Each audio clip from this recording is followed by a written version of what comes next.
Baliktad na ngayon ang panahon, pangit na babairo ngayon. Ang gwapo ay hindi na raw uso, dahil sila is karamihan dito.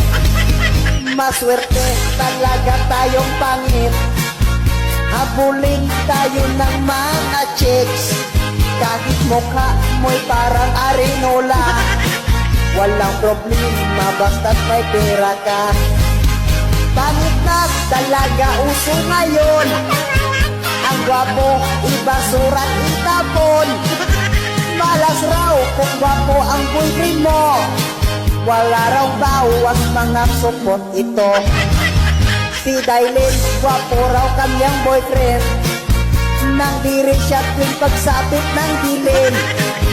Ang ari raw nito ay maliit, puro balat kung tingnan parang tinik.